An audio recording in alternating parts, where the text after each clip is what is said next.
Yo, what's up idiots? We are back with a super informative new video that I think is going to help a lot of players from every single skill level, all the way from beginners to advanced. Today we're going to talk a bit about the best loadouts and talents for every single class in Realm Royale.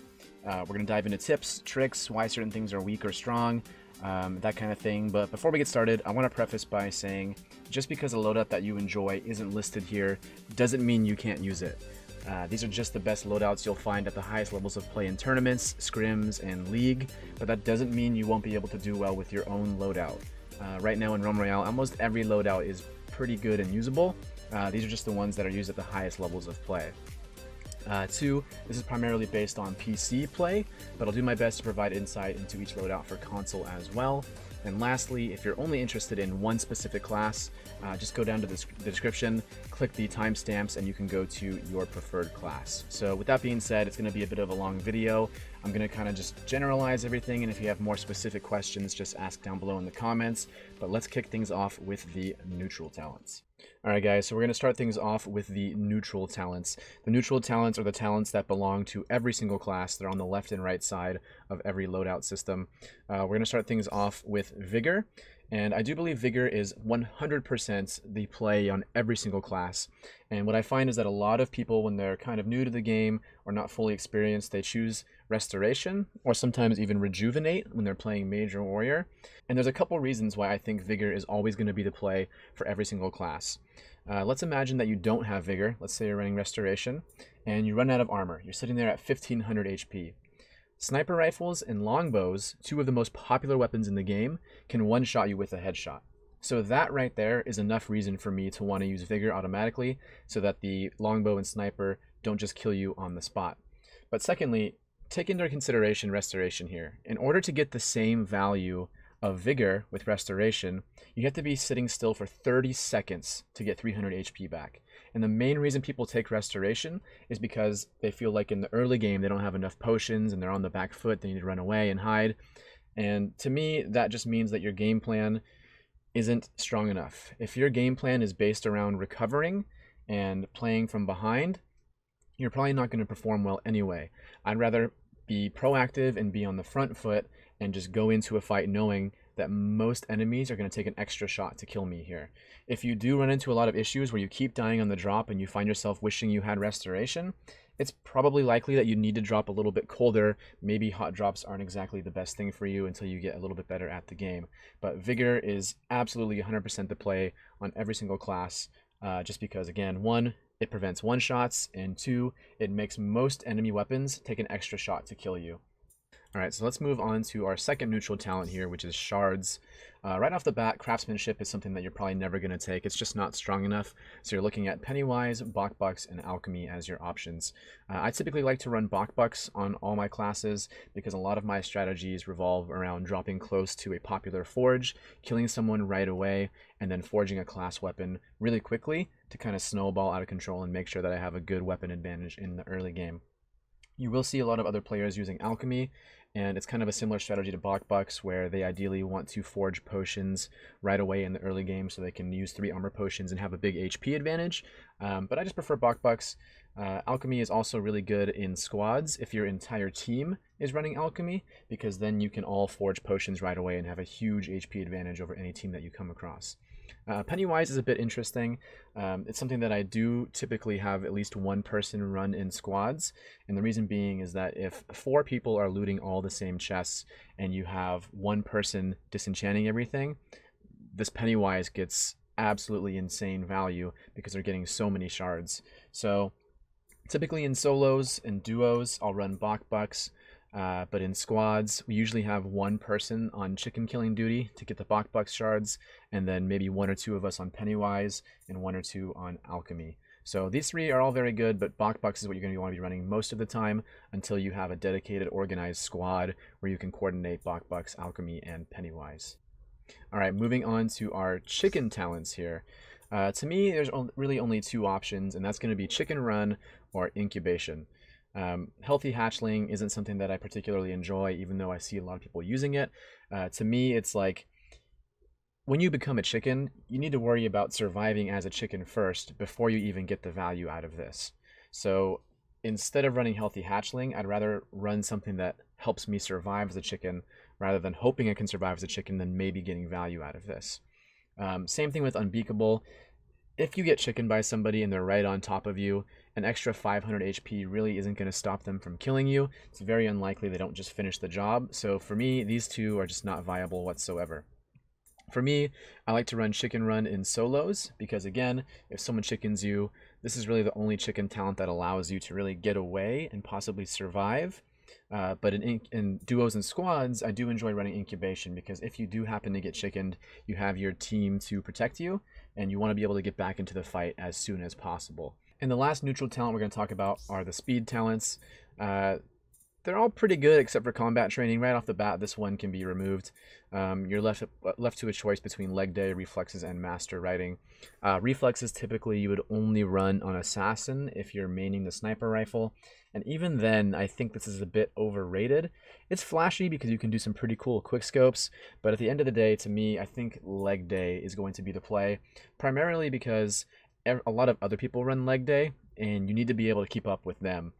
You'll often find yourself in a situation where maybe you're running around a rock chasing somebody, and if they have leg day, you're never going to catch up to them. They're going to shoot you in the back first. So just because most other people run leg day, I like to run leg day.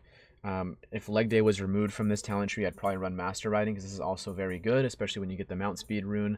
But for the most part, leg day is going to be what you want to run, with some exceptions for reflexes on sniper assassin if you really like quick scoping. But for the most part, I do find leg day to be more important. Alright guys, so we're going to move on to loadouts now for every single class. We're going to kick things off with Warrior, which to me really only has one viable competitive loadout, but I think it is arguably the best loadout in the game for every single game mode. You're going to start off by wanting to forge your axe with Warrior's Arsenal, and the reason you take Warrior's Arsenal is that Game Grover just simply sucks. There's nothing to it. Axes are more of a close and mid-range weapon, not a long-range weapon, so Warrior's Arsenal by default is going to be what you want to select for your weapon perk.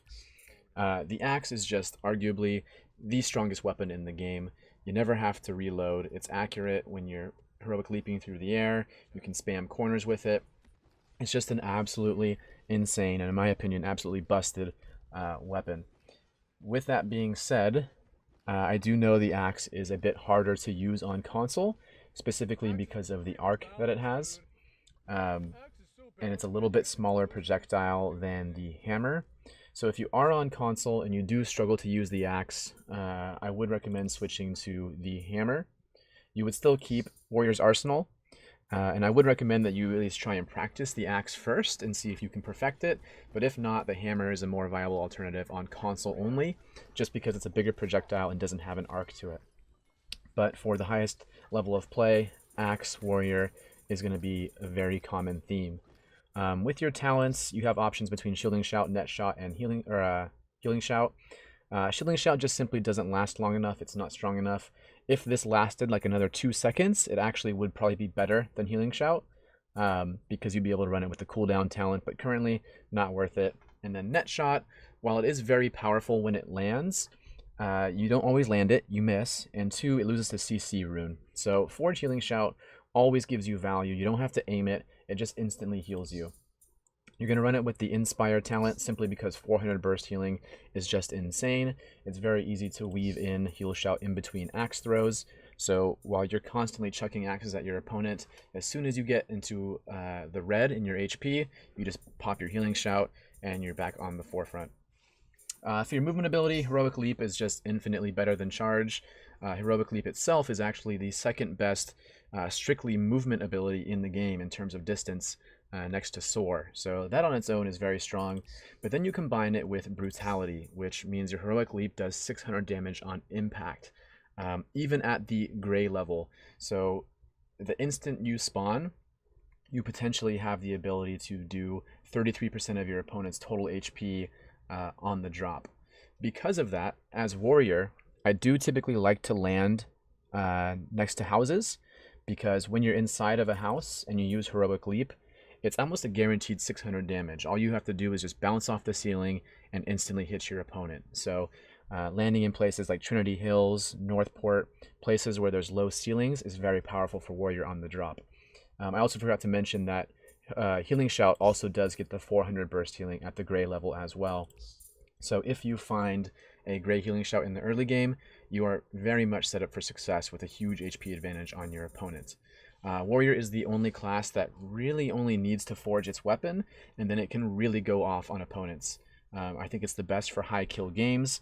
I think it's one of the best for solos, maybe the best, and definitely the best for duos and squads. So Warrior mains, rejoice. This is your one loadout competitively. Unfortunately, hammer and sword just don't make the cut. Alright, so let's talk a little bit about Hunter. Arguably the most diverse class in the entire game right now. We're going to start off by talking a bit about the movement ability for Hunter. Right now, unfortunately, I can't think of a single loadout that wants to utilize dodge roll whatsoever. Unfortunately, dodge roll is very weak. Exaction is very weak. There's just not a purpose to dodge roll in the game currently. I think what would make it viable is 2 charges, and then it may actually be a bit strong. So just by default, you are forced into picking Withdraw here, which isn't a bad thing. Withdraw is pretty strong. So then you have to make a choice between cooldown reduction, Desert Shadow, and Survivalist here. I'm not the biggest fan of Survivalist on Withdraw, only because the shield does hit as soon as you go invisible, and ideally an opponent is not going to hit you when you're invisible. So then you're left between Desert Shadow and Hunter's Speed, and unfortunately, even with Hunter's Speed, you typically only use Withdraw once per fight anyway, so Desert Shadow by default is going to be your play with Withdraw on Hunter for every single loadout. Moving on to weapons. Actually, every single weapon on Hunter is pretty viable. We'll start things off with the crossbow loadout, which is one of the most fun loadouts for me right now. You're going to combine that with Pincushion, which makes your opponent take 25% increased damage from all sources. So it's very powerful in not only solos, but duos and squads as well. And then you have a lot of options for your abilities. With the crossbow build, I don't particularly like Flare. Again, you really want to maximize the damage you can do because of the Pincushion talent. So ideally, you want to be using either Blast Arrow or Proximity Trap. There is a bit of a power gap between the purple and legendary Proximity Trap. The purple one does 400 damage, the legendary one does 600. If I could guarantee getting a legendary, I would take Proximity Trap all the time, but unfortunately, you can't do that. So Blast Arrow seems to be optimal for the Pincushion build. With Blast Arrow, you're going to be running Explosive Tips, which increases the damage of Blast Arrow by 300.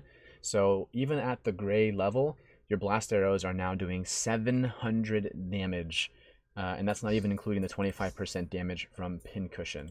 So very, very, very powerful burst loadout potential here. You ideally want to hit someone with the crossbow, then Blast Arrow them into the air for about 800 damage, and then finish them off with the crossbow. This loadout thrives inside of houses when you're being a little camper damper, and you're just hiding in a corner and someone walks in and you just absolutely delete them. Very powerful loadout, enjoying it a lot. Not to say you can't use Proximity Trap. Proximity Trap is a lot of fun with it, but Blast Arrow is going to be just a little bit more consistent. I've been running this in tournaments frequently. I've been doing this in solo league. I've been running this with other burst comps. So for example, you run this with like Heirloom Assassin and Conch Bomb, an Ice Staff Mage, Warrior. It's just a very powerful comp, very powerful loadout altogether.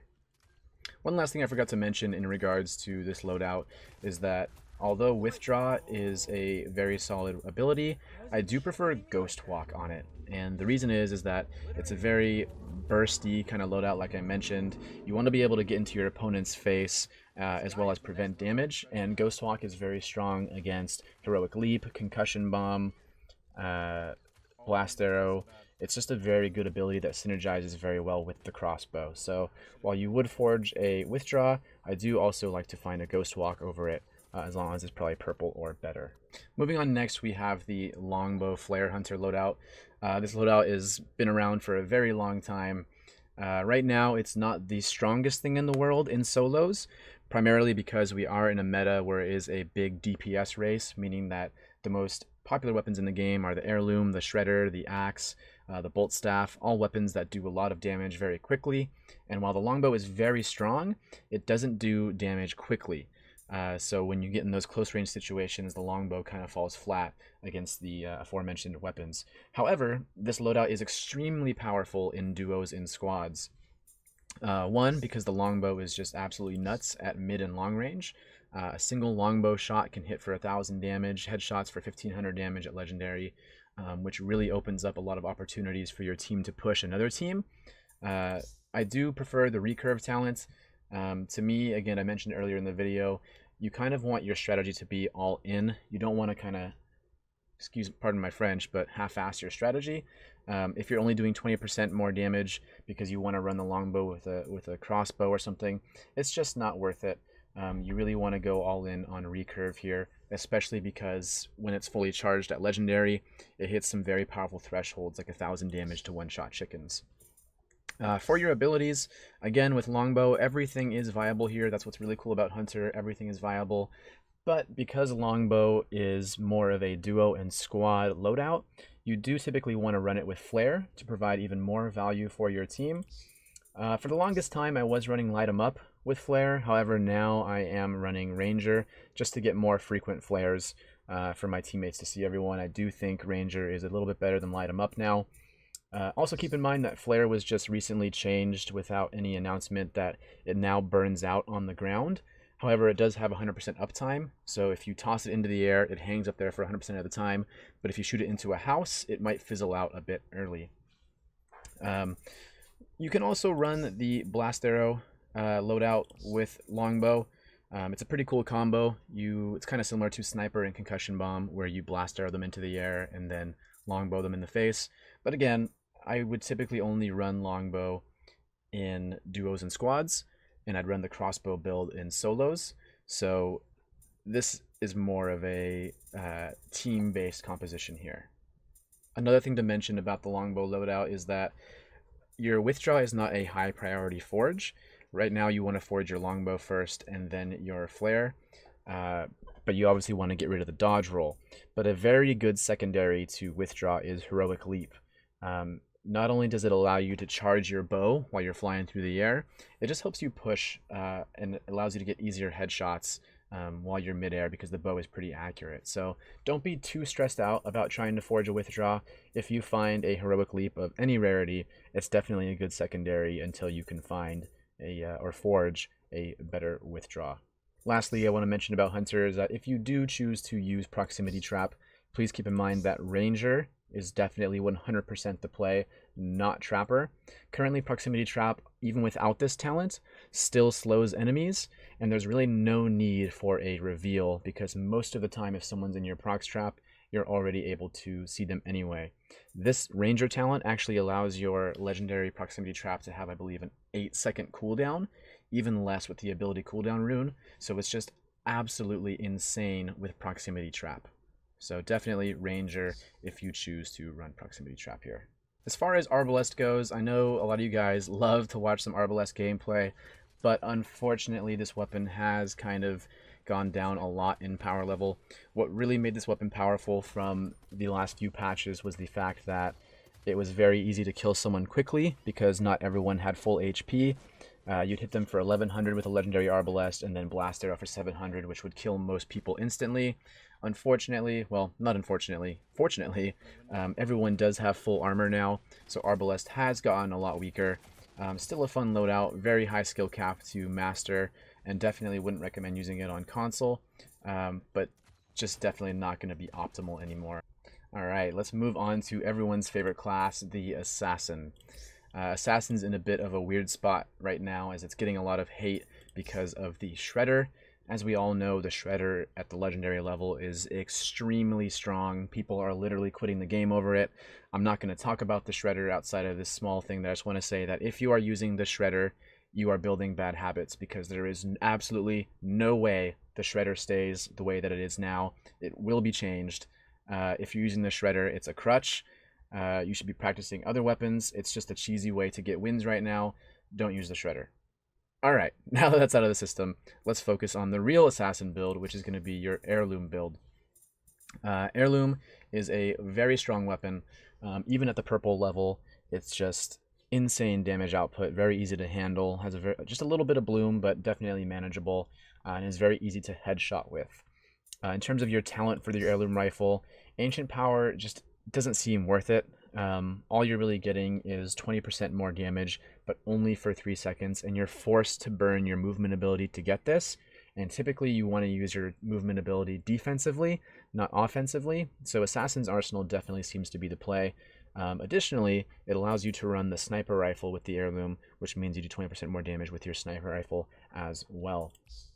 As far as movement ability goes, Blink is just so much better than Hidden.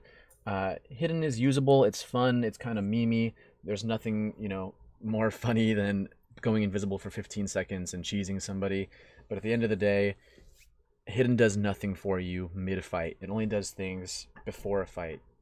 So if someone has a concussion bomb or a blast arrow or flare or sensor drone, there's just a lot of counters to Hidden where it loses a lot of value, and Blink is always going to be your play competitively. There is a bit of debate with the talent for Assassin here. Ephemeral Protection versus Cold-Blooded. Cold-Blooded allows you to get a second concussion bomb just by simply blinking, which is very powerful, but at the same time, survivability on Assassin is very important because you really have no sustain in terms of healing. So Ephemeral Protection does seem to be the play, so most people are running over Cold-Blooded, but this does allow for some fun concussion bomb plays. Now, with that being said, I keep mentioning concussion bomb, but all the talents on Assassin are very viable. However, concussion grenade is just absolutely insane. It has a super low cooldown. You can typically concussion bomb someone 4 or 5 times before they can even use their movement ability a second time. So it's the strongest CC in the game, the strongest crowd control in the game. It does okay damage. It's very easy to land. And when your opponent is flying through the air, it's very easy to hit them, and it's very easy for them to miss their shots. So concussion bomb, definitely going to be your play on Assassin right now. Not to say you can't use smoke screen with cooldown. It's a lot of fun. You can use sensor drone with the tracking talent, and you'll have 100% uptime on vision at the legendary level. But again, concussion bomb to me just seems to be the best strategy for Assassin right now.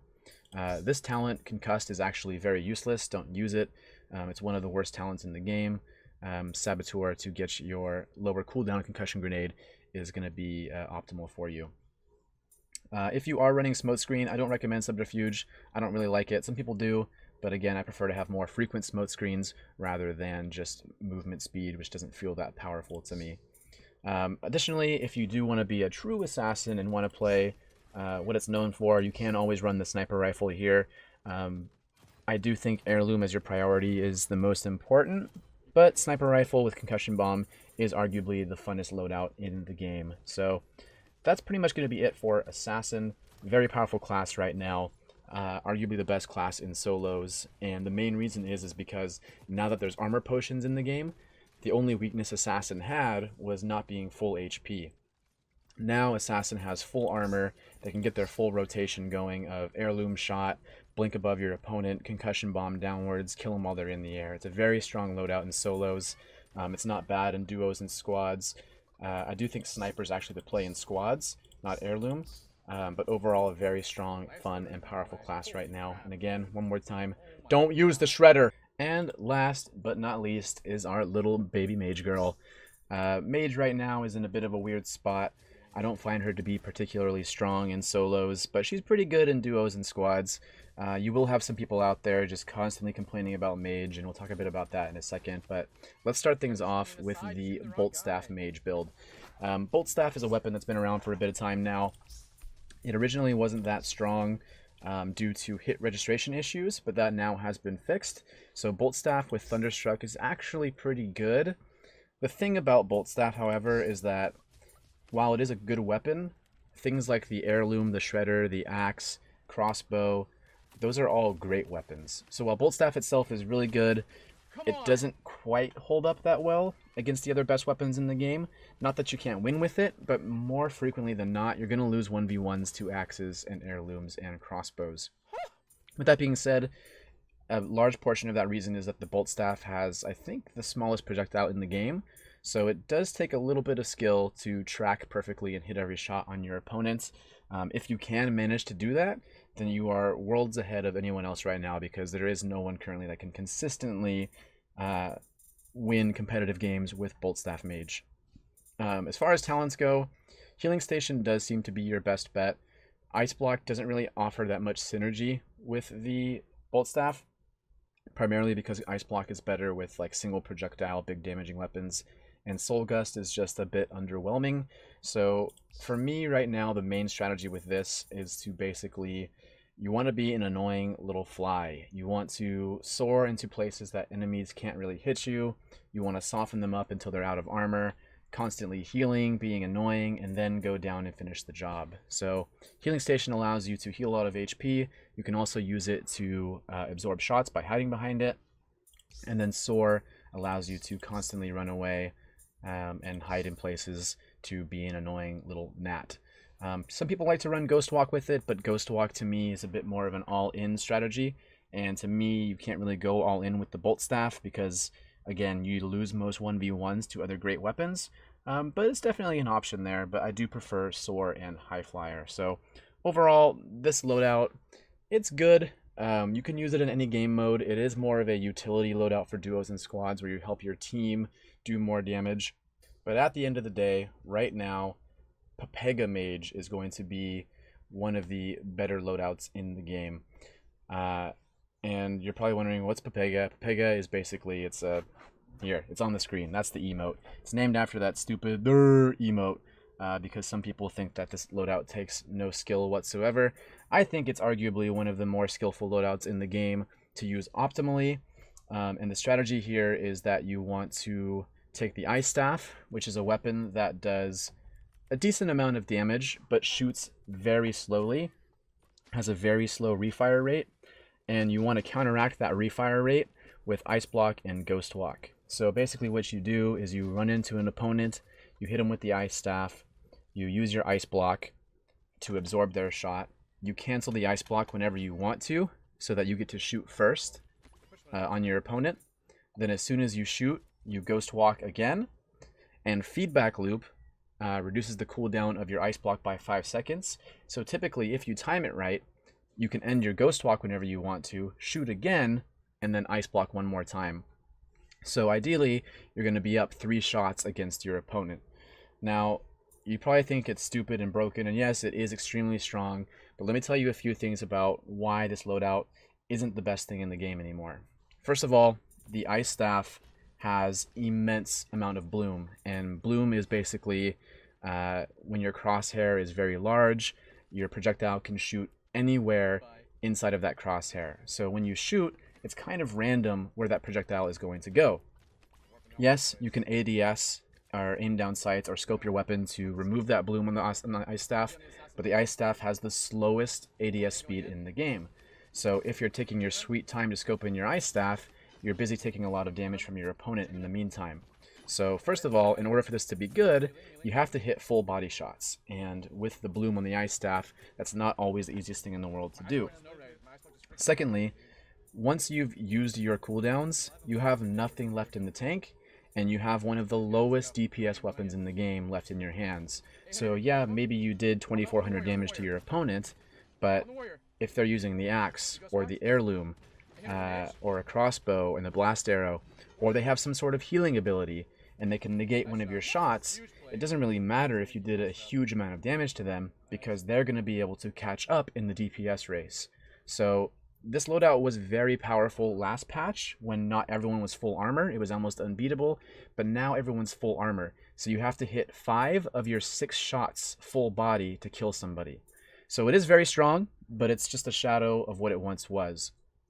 What this loadout is good at now is good in duos and squads for pushing houses. And ideally what you want to do is you want to be the front line. You want to run in first and you want to scope out the building. If someone's there, you shoot the Ice Staff and you immediately Ice Block.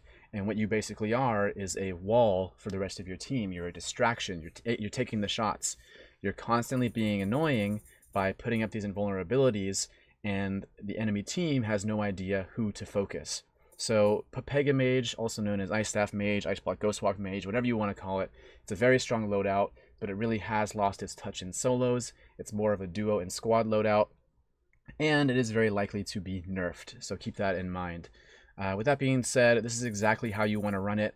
The only thing you could possibly change is maybe changing Feedback Loop for Mage's speed to have a lower cooldown Ghost Walk, but again, I prefer to have Feedback Loop for multiple Ice Blocks.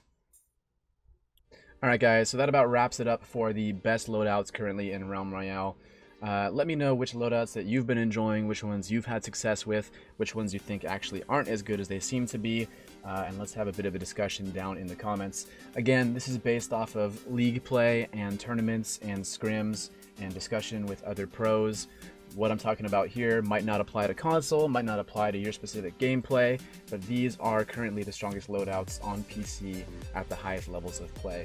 I tried to briefly go over them, so if you guys have any questions, let me know. More than happy to go a little bit more in depth with you guys on specific loadouts or answer questions on why I think certain things weren't mentioned, and we can kind of go from there. So thank you guys for all hanging out. I appreciate it, and we'll catch you guys next time.